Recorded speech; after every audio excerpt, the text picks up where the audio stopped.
Assalamualaikum warahmatullahi wabarakatuh. Perkenalkan nama saya Dava Nadif. Saya dari kelas 11 TJKT 1. Di sini saya akan memberikan sedikit penjelasan tentang apa sih itu DHCP ya. Dan DHCP itu sendiri adalah Dynamic Host Configuration Protocol, yang dimana itu adalah sebuah protokol jaringan yang digunakan untuk mengotomatisasi pemberian alamat IP kepada perangkat yang terhubung ke dalam jaringan. Dengan DHCP, setiap komputer, laptop, printer, ataupun perangkat lain yang bisa digunakan mendapatkan alamat IP secara otomatis tanpa perlu diatur secara manual oleh pengguna. Dalam sebuah jaringan, alamat IP sangat penting agar perangkat bisa saling berkomunikasi. Jika harus mengatur IP satu persatu, tentu akan memakan waktu dan rawan terjadi kesalahan. Karena itu DHCP dibuat untuk mempermudah dan mempercepat pengelolaan jaringan. Oke, jadi ini sedikit berbeda ya dengan yang namanya statis, karena statis itu sifatnya berubah-ubah dan tidak bisa menetap. Sedangkan DHCP itu sendiri dia untuk menetapkan sebuah IP agar dia tidak berubah dan tetap pada jalannya. Mungkin sedikit penjelasannya ya. Untuk contohnya di sini saya udah bikin sedikit topologi. Nah, seperti ini.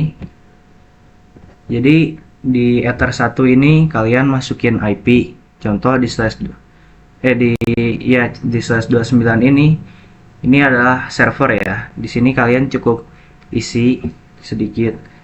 Di server ini kalian butuh 3 hingga 4 IP.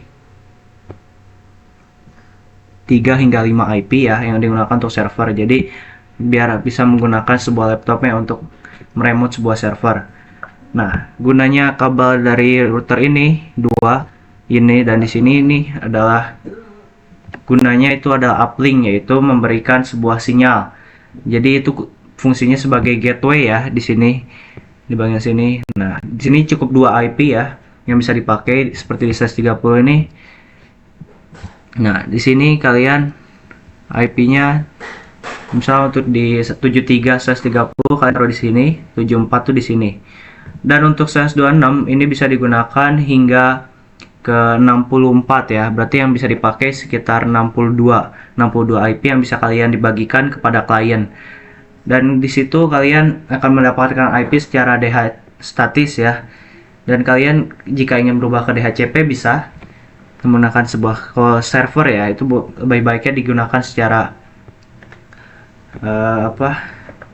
DHCP.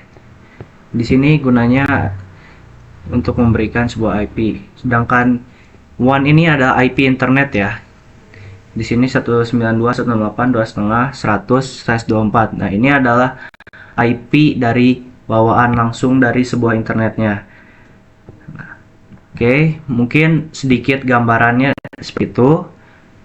Jika kurang lebihnya mohon maaf. Assalamualaikum warahmatullahi wabarakatuh.